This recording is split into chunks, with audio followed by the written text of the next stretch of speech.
요한복음 1장 12절 같이 두 번을 읽겠습니다. 두 번. 한 구절이 짧으니까 두 번을 달아서 읽습니다. 시작. 영접하는 자, 곧 그 이름을 믿는 자들에게는 하나님의 자녀가 되는 권세를 주셨으니. 한 번 더.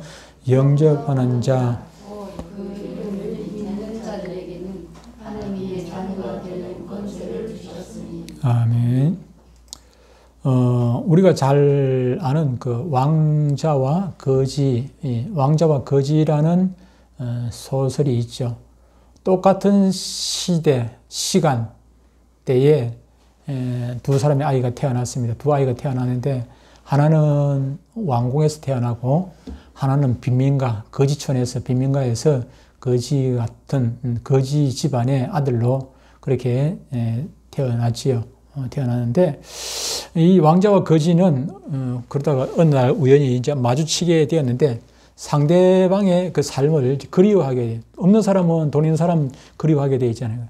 돈 있는 사람, 없는 사람의 사정 모르고 그게 낭만적이라고 생각하는 거죠. 우리도 그렇죠. 낭만적이다 그렇게 생각할 수 있어요. 그렇죠. 그리고 왕자는 거지의 삶이 얼마나 비참하고 고단하고 그런 것을 미처 생각하지 못하고 낭만적이라고 생각했을 수도 있죠. 그래서 서로가 친구가 되어가지고 옷을 바꿔 입고 잠시 살기로 생활할 정도가 아니고 잠시 놀기로 한 거죠. 그랬는데 어쨌든 잘못되어가지고 이제 바뀐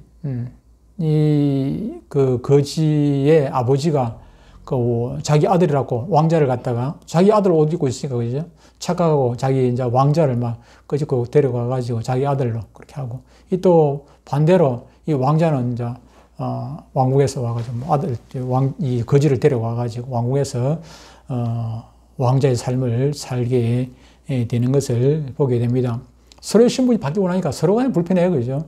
거지가 왕궁에 가 있어도 얼마나 불편합니까? 경험해보지 못한 것들을 참 얼마나 불편하잖아요. 제대로 거지 살 때는 그냥 아버지하고 좀 불편하게 살았어도, 아버지한테 매를 맞기도 하고 불편하게 살았어도, 어떻게 보면 그게 익숙해져가지고 그게 편할 수도 있는데, 왕궁에 가서 살다 보니까 불편하기도 하고, 왕자가 거지가 된 거는 그거 말할 것도, 불편한 거는 말할 것도 없는 것이죠. 결국에는 대관식 날 왕자가 된 그 거지의 도움으로 둘은 이제 본래의 모습으로 돌아가게 됩니다. 물론 거지는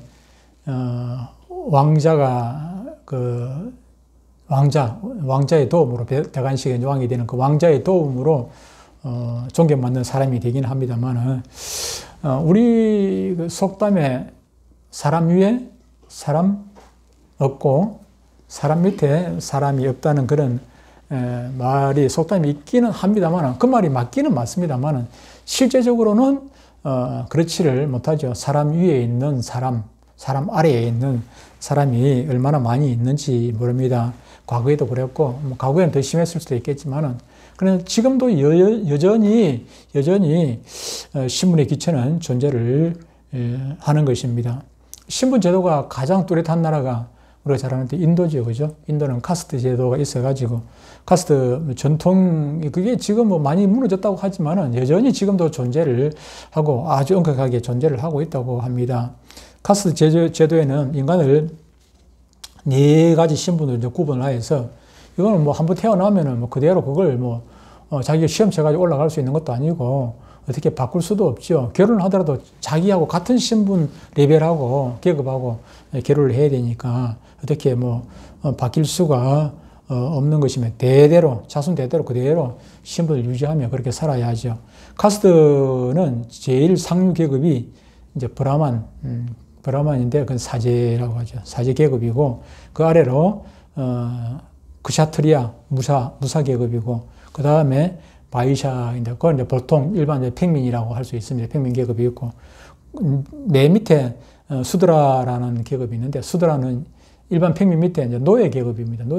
제일 밑에 계급 하층 계급인데 수드라라는 계급이 있습니다. 근데 이 계급은 사실상 4개가 있는데 이게 노예 계급에 들지 못하는 계급이 노예 신분에도 들지 못하는 노예가 비참하기도 하지만은 노예 신분도 되지 못하는 다시 말하면은 사람 취급도 받지 못하는 그런 사람 취급도 받지 못하는 사람들이 전체 인도 인구의 약 20% 정도가 된다고 합니다. 한 1억 2천만 명 정도가 된다고 하니까 참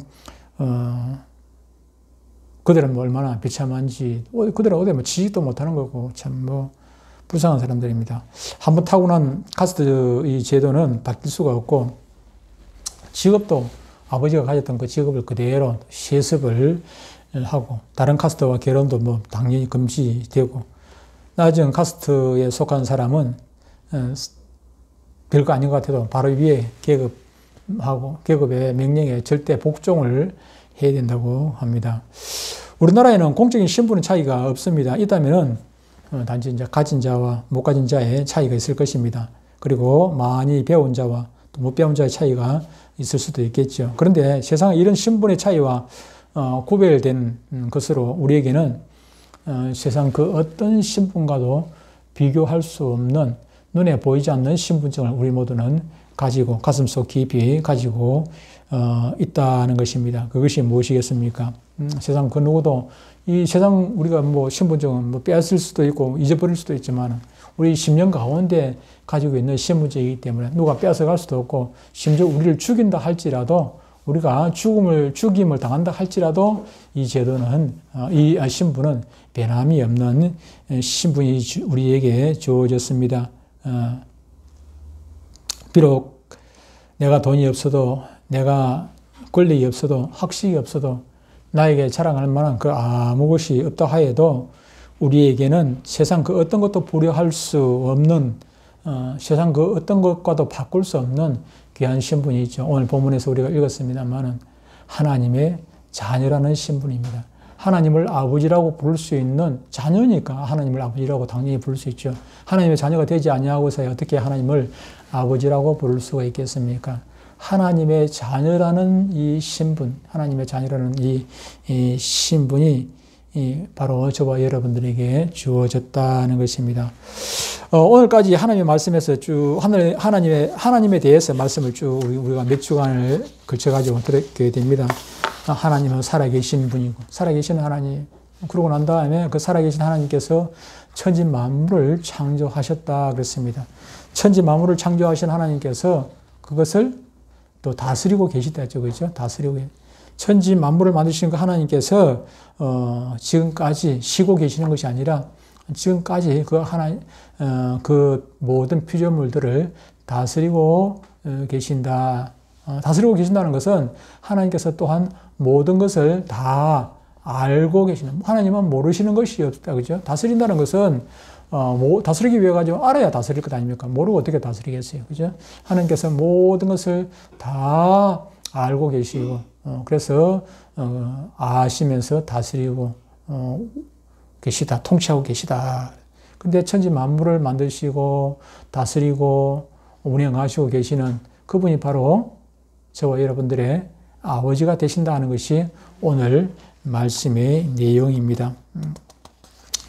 지난주까지 우리가, 오늘까지 하나님 아버지에 대해서 말씀을 듣고, 다음 주부터는 또, 그 외아들, 우리 주 예수 그리스도, 예수님에 대해서 말씀을 듣게 될 것이고, 또 예수님에 대해서 말씀을 듣고 나면은 또 성령님에 대해서 말씀을 듣게 될 것입니다. 성령에 대해서 말씀을 듣고 나면은 또 뭐 천사라든지 지옥이라든지 천국이라든지, 여러 가지 또 우리가 깊이 꼭 알아야 할 그런 주제들을 가지고 말씀을 할까 싶습니다. 교회 뭐 열심히 다니고 예배를 열심히 드리긴 하는데 예배를 왜 드려야 되는지, 예배를 어떻게 드려야 되는지, 어떤 마음으로 어떤 자세로 드려야 되는지 그런 것도 모르고 예배를 드리는 사람이 얼마나 많습니까? 그래서 예배에 대해서 말씀하다 보면 또 헌금에 대해서도 말씀할 수 있고, 기도에 대해서도 말씀을 우리가 할 수가 있을 것입니다. 그래서 우리가 신앙생활에 꼭 필요한 그런 주제들을 가지고 말씀을 이어갈까 생각을 하고 있습니다.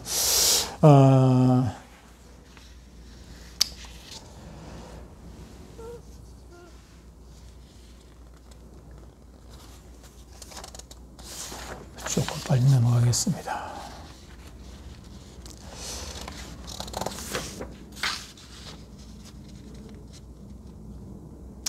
참, 하나님께서 우주 만물을 만드시고 또 다스리시고 지금도 모르는 것이 없이 전지전능하시고, 전지전능하다는 것은 과거, 현재, 미래 모든 사실을 다 알고 계시는 그분인데, 근데 그분이 아무리 영광을 받으실 만한 분이라 할지라도 우리의 아버지가 되지 아니하고 나와 상관없는 분이라면은 우리는 뭐 관심 가질 필요도 없겠죠, 그죠? 관심 가질 필요. 그런데 그분이 바로 우리의 아버지가 된다는 것입니다.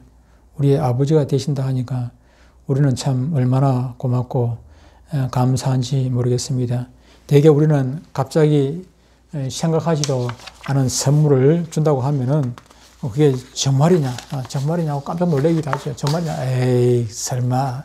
예를 들어가지고 제가 지금 이 자리에 지금 설교를 하고 있는데 저한테 누가 전화가 왔어요. 전화가 와가지고 여의도 순복음교회에서 전화 와가지고 이용훈 목사님이 좀 갑자기 은퇴한다고, 은퇴하면서 지목을 해가지고 김해에 있는 내동교회 문상근 목사를 다음에 후임자로 정했다고 그렇게 연락이 왔다 하면 제가 그 말을 믿겠습니까? 누가 농담한다고 미친 소리 하지 말라고 그렇게 하겠죠. 생각지도 않은 얘기니까, 그죠?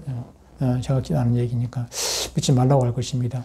심지어 본인이 1등 당첨을 바라고 로또를 사잖아요. 로또를 살 때 옛날에 우리 주택보험 사고 했는데 로또를 샀는데 로또를 살 때 1등 당첨되기를 기대하겠죠. 그죠? 뭐 하다못해 1등 안 되면 2등이 되든지 뭐 기대를 할 텐데. 근데 막상 1등 당첨이 되고 나면 이게 진짜 맞나 싶어가지고 보고 또 보고 또 보고 확인하고 그러지를 않습니까? 그렇게 되는 것이죠. 우리에게도 마찬가지입니다. 이 천지를 만드시고 이 천지 만물의 주인 되시는 하나님께서 우리의 아버지가 되신다 하니까 실감이 가지 않는 거예요. 실감이.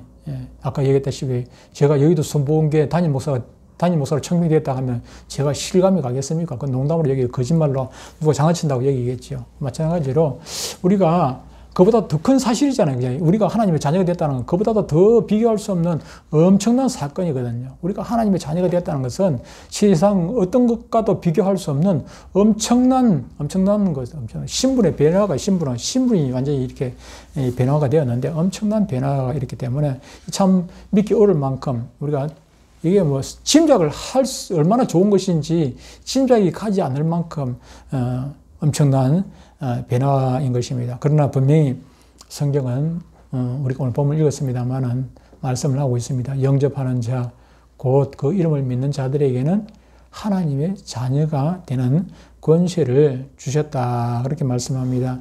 예수 믿는 우리의 신분은 이 세상 그 어떤 신분과도 비교가 되지를 않습니다. 비교가 되지를 않는 신분입니다. 돈으로도 살 수 없는 것이며 어떤 혈통으로나 또 어떤 권세로 무엇으로도 이 신분을 가질 수가 없죠. 오직입니다. 오직 예수 그리스도를 영접하는 자, 그 마음속에 그 심령 가운데 예수님을 모신다는 거죠. 받아들이고 모시고 예수님을 나의 구주로 믿는 사람만이 하나님의 아들이 되고 딸이 되어서 하나님을 아버지라고 부를 수 있는 그런 신분이 되어진다는 것입니다. 그렇다면 우리에게 있어서 우리의 아버지 되시는 그분은 어떤 존재입니까? 아버지는 자녀들을 사랑하지요. 어느 부모가 자기 자식 사랑하지 않는 부모가 있겠습니까? 요즘 10대 미혼모가 많아지고 간혹 가난 아이를 아무렇게나 버리는 예가 있기는 하지만 아이를 서울에 베이비박스 그 교회 앞에 이제 해놓고 보면은 거기다가 아이를 두고 가는 부모들이 간혹 있지요. 간혹 있는데 그런데 그 부모조차도 그 아이를 미워서 거기다 갖다 놓겠습니까? 사랑하니까 거기다 갖다 놓는 거예요. 나는 지금 너 키울 형편이 안 되니까 나보다 더 너를 잘 키워줄 부모가 있었으면 좋겠다 하는 그런 바람 가지고 거기다 갖다 놓고 그러면서 마음속으로 얼마나 기도하고 그렇게 했겠느냐 하는 것입니다. 정상적인 부모라면은 자기 자식을 반드시 사랑하게 되어 있습니다. 사람만 그런 것이 아니라 짐승도 보면은 지 새끼는 얼마나 챙기는지 모르죠. 그렇죠. 그것은 하나님께서 주신 기본적인 본능인 것입니다. 본능이죠. 부모는 자식을 내 몸을 다 희생해서라도 사랑하려고 하는 그런 본능이 있게 있는 것입니다. 이와 같이 하나님도 우리를 사랑하십니다. 그 증거가 무엇입니까?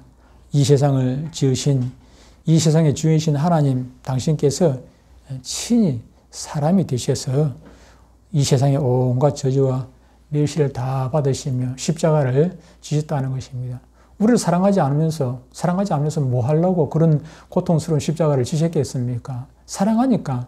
그만큼 저와 여러분을 사랑하니까. 내 목숨 버려서라도 너희들을 구원하겠다, 너를 구원하겠다. 사랑하는 자녀야, 내가 너를 구원하겠다. 그런 사랑하는 마음이 있기 때문에 하늘 보좌 영광 버리시고 이 땅에 오셔서 저주의 십자가를 지신 것 아니겠습니까? 당신의 자녀에 대한 우리들을 그만큼 사랑하시기 때문인 것입니다. 그런데 그렇게 자녀들을 사랑하시는 아버지가 때로는 어떻게 합니까? 꾸질 때가 분명히 있죠. 그죠? 우리들도 어릴 때 그런 꾸지람을 듣고 자랐고 또 우리가 자녀들을 키울 때도 그렇게 키우기도 하고 그랬던 것 같죠. 왜 사랑하는 자녀를 꾸짖습니까? 사랑하기 때문에 꾸짖기도 하고 바르게 자라기를. 지금은 비록 꾸짖는 마음이 우리 세상 노래 때리시고 뭐 하는 그런 노래가 어디 있더라? 홍시 노래에 거의 홍시의 노래 보면은 때리시고 돌아앉아 우시던 나오는 노래 홍시에 보면 그런 게 있죠. 돌아앉아 우시고 하는 거는. 때려놓고 부모는 때려놓고 자식이 아파하니까 또 돌아앉아가 운다 말이에요. 부모는 때려놓고 마음이 편한 게 아니고 자식 잘 되라고 때리는데 때려놓고도 부모는 마음이 아파가지고 어머니는 마음이 아파가지고 우는 것입니다. 왜 그렇습니까? 자식을 그만큼 사랑하기 때문입니다. 그런데 그렇게 자녀들을 사랑하는 부모가 때로는 꾸짖기도 하는데 그런데 자식은 그것을 이해를 못하고 엄마가 아빠가 나를 미워해서 때리는가 보다 그렇게 불평할 때도 있기도 하고 오해를 하기도 하고 저도 어릴 때 뭐 그랬다고 얘기를 했습니다만 그럴 때도 있겠죠. 물론 부모이기에 앞서 사람이기 때문에 오해해서 잘못해가지고 착각해가지고 또 자식을 때리기도 하고 또 그렇게 실수할 때도 있지만 어쨌든 부모는 자기 자식을 사랑하기 때문에 그 자녀를 꾸짖기도 하는 것입니다. 우리를 사랑하시는 하나님께서도 똑같은 것이죠. 하나님께서도 우리가 하나님 말씀대로 살지 않을 경우 때로는 우리를 힘들게 하고 우리의 삶의 고통을 주어서 객길에서 잘못된 길에서 바른 길로 가도록 어그러진 길에서 바른 삶을 살 수 있도록 그렇게 도와주시는 것이죠. 도와주시기도 하고 잠언 3장 12절에 대저 여호와께서 그 사랑하시는 자를 징계하시기를 마치 아비가 그 기뻐하는 아들을 징계한 같이 하시느니라 그렇게 말씀을 주고 있습니다.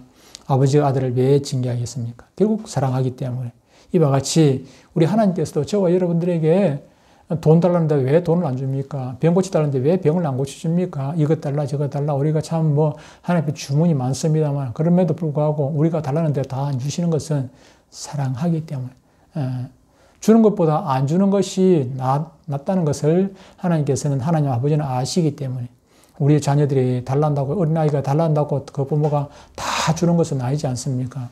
먹기 싫다고 해가지고 밥을 안 먹으려고 하는데 주은이가 밥을 그냥 그만 먹고 그만 먹으려고 했었는데 그럼에도 불구하고 자꾸 먹으라고 하는 거든 먹어야 되니까 사랑하기 때문에 그렇게 하는 것이죠. 그러니까 마찬가지로 우리가 원하는 것을 하나님께서 주시는 것이 아니라 하나님께서 원하시는 것을 우리에게 해주시는 것이죠. 하나님은 우리를 사랑하시기 때문에. 길 가다가 우연히 마주치는 동네 노인네는 내 행동이 마음에 들지 않는다 하여 징계하지 않습니다. 왜 그렇습니까? 내 아버지가 아니기 때문입니다. 그러나 그가 아무리 힘없는 노인이라도 자기 자식이 잘못하고 있다면 자식을 꾸짖게 되어 있는 것입니다. 우리에게 어려움이 있습니까?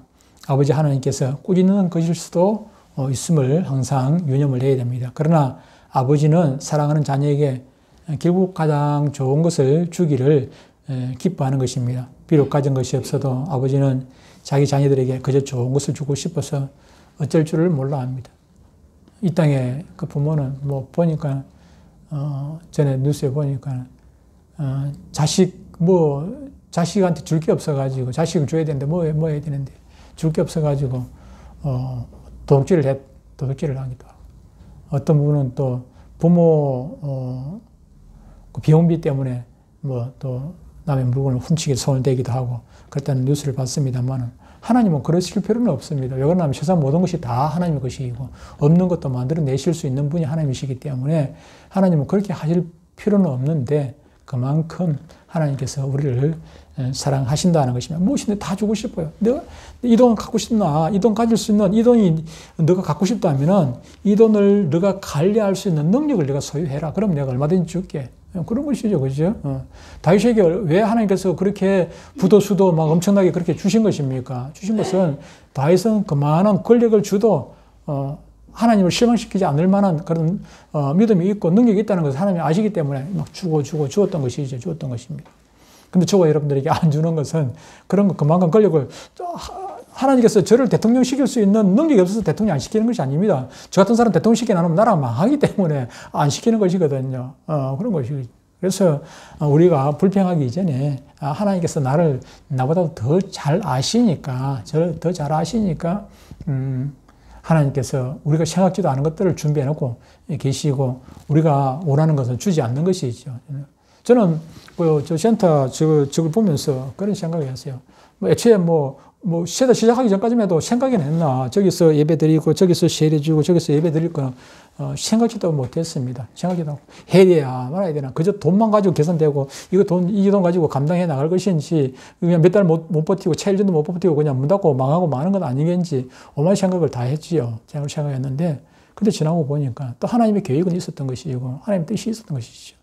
그래서, 코로나로 말미암아, 우리 교회가 좀 상당히 좀 어렵고 힘들고, 지금 물질적으로 어려운 것이 아니라, 지금 숫자적으로도 그렇고, 아이들이 많이는 아니라도 그런 어느 정도 모이던 아이들이 지금 전혀 안 모이지고, 하지만은, 그러나 제가 여기서 또 우리 내동교회 신경 쓰고 아이들 모으면 아이들이 또 모르긴 해도 많이는 안 모아도 그래도 공원에 가보면 아이들 지금 많이 있어요. 제가 유심히 보는데, 신경을 쓰면은 할 수는 있겠죠. 아이들 10명 모으는 거야. 얼마든지 지금 제가 생각해도 10명은 제가 애들하고 잘 노니까 공원에 가가지고 한 두세 2, 3개월만 가서 버티고 애들하고 같이 놀면은 아이들 금방 또 아이들도 순전해가지고 금방 잘 따라와요. 와가지고 애들하고 같이 예배 드리고 한 10명 정도 예배 드리는 걸 얼마든지 할 수 있습니다. 할 수 있는데 제가 그럴 만한 여력이 없어, 시간적으로. 그럴 만한 여력이 없어가지고 전도사님 좀 그렇게 할 수 있는 전도사님 좀 한번 왔으면 좋겠다는 그런 생각이 들기는 하지만은 또 그것도 이게 부산도 아니고 김해까지 올 만한 전도사님도 별로 없고 그래서 지금 이러지도 못하고 저러지도 못하고 그냥 있습니다만 그럼에도 불구하고 저희 노인체험에서 또 노인들하고 같이 어울리면서 복음 전하고 또 세례 또 받고 싶어 하는 분들도 계시고 또 하나님을 잃어버렸다가 다시 만나는 분도 계시고 하니까 저 사역이 참으로 소중하다. 내가 계획이 아니고 하나님께서 계획을 하시고 또 준비를 시켜주시고 여기까지 오게 하셨다는 걸 생각할 때 너무나도 고맙고 감사한 일이 아닐 수가 없는 것입니다. 누가복음 15장 11절 이하에 우리 잘 아는 대로 탕자의 얘기가 나오죠. 어떤 아버지에게 아들 둘이 있었는데 그 중에 둘째 아들이 아버지에게 받게 될 유산을 미리 달라 해가지고, 저러는데, 참, 요즘 같으면, 저 같으면 택도 없습니다만은, 그겠습니까? 그게 아직까지 아버지가 청청 살아있는데, 유산 달라고 하면 되겠습니까? 나중에 내주고 난 다음에 가져가겠다 하면 그건 모르겠는데. 그러다 보니까 이 아버지가, 기분이 상당히 나쁠 수도 있는데, 그럼에도 불구하고, 두 말 안 하고, 그 아들한테 절반을, 작은 돈도 아니고 절반 잘라가 줬단 말이지. 아들한테 둘째 아들한테 돌아갈 풍깃을 다 줬는데, 그 아버지가 모르겠습니까? 이 아들 안단 말이에요. 내용을 아는데 허락받다 다 쓰고 다 내버릴 거 알면서도 그럼에도 불구하고 아버지는 그 아들한테 줘요. 왜 그러냐면 그 아들이 이 돈을 어마어마한 돈이지만 절반이나 되는, 자기 재산의 절반이나 되는 돈을 가져가가지고 다 허락받다 다 쓰고, 돌아오겠지. 빈털들에 돌아오겠지만은 그럼에도 불구하고 이 돈이 재산이 없어지는 것보다는 이 아들이 다시 깨닫고 아버지의 소중함을 깨닫고 돌아올 것을 알기 때문에 아버지의 소중함을 깨닫고 돌아와서 아버지 앞에 신실한 아들이 되었거든. 갔다 와가지고는. 가기 전에는 개망난이 아들이었는데 그 돈 다 허비하고 돌아와가지고는 정말로 아들로서의 어떤 그 역할을 감당하게 되는 것이죠. 아버지가 얼마나 소중한지 그걸 깨닫고 돌아온단 말이에요. 그래서 아버지는 이 재산 싹 다 날아가도 괜찮아. 네가 정신만 차리고 네가 정말 아들로서의 바르게 살 수만 있다면 내 재산 이거 무슨 소용이겠어. 다 줬어. 괜찮아. 다 없어져도 괜찮아. 그런 마음이지요. 그래서 그 아들이 돈 다 써버리고 돌아올 걸 알고 저 동네 어귀에 나가가지고 아들 오기만 하면 눈 빠지게 기다리고 있었던 건 아니겠습니까? 아직 아들 뭐 틀림없이 돌아올 건데 뭐 틀림없이 언제 돌아오느냐 그게 그게 문제지. 이 아들은 반드시 재산 다 허락받아 다 허비하고 돌아올 거라는 거 아버지는 다 알고 있었어요. 알고 있으면서도 그 돈 준 것이거든. 아들을 사랑하기 때문에 돈까지는 그런 건 문제가 아니라는 것입니다. 우리 육신의 아버지는 주고 싶어도 줄 것이 없어서 못 줄 수 있지만은 하나님은 이 세상 모든 것의 주인이시기 때문에 하나님께서 주고 싶으면 마음만 먹으면 뭐든지 못 줄 것이 없는 것입니다. 그리고 우리의 신분은 카스트 제도의 가장 높은 계급인 브라만 계급보다도 세상 어떤 왕의 신분과도 비교할 수 없는 하나님의 자녀라는 신분을 우리가 가지고 있다는 사실입니다. 비록 우리가 온전하지 못하고 늘 하나님 아버지를 근심시키고 탕자처럼 내 마음대로 살고 있어도 우리 하늘 아버지이신 하나님, 이 천지 만물의 주인이시고 오늘도 온 우주를 다스리고 계시는 전능하신 우리 아버지 하나님께서 우리에게 좋은 것 중에서도 가장 좋은 것을 주고 싶어서 오늘이나 내일이나 그 때를 기다리고 있다는 사실을 꼭 기억하시고 먼저 하나님의 자녀된 우리가 하나님의 자녀답게 살려고 애를 쓰시고 그렇게 하다 보면은 머지않은 날 하나님께서 준비하신 저와 여러분에게 주실 그 복들이 하나 우리 가운데 전달되어질 것입니다. 그래서 세상 사람들이 부러워하는 비록 돈은 없어도 비록 몸뚱아리는 몸은 육체되는 날이 갈수록 또 뭐 여기저기 아픈 곳이 생기고 그렇다 할지라도 우리 얼굴은 하나님의 자녀로서 늘 밝아지고 기쁨이 가득하고 행복한 삶을 사는 하나님의 자녀에 걸맞는 그런 행복한 삶을 사는 저 여러분들이 다 될 수 있게 되기를 주의 이름으로 축복합니다.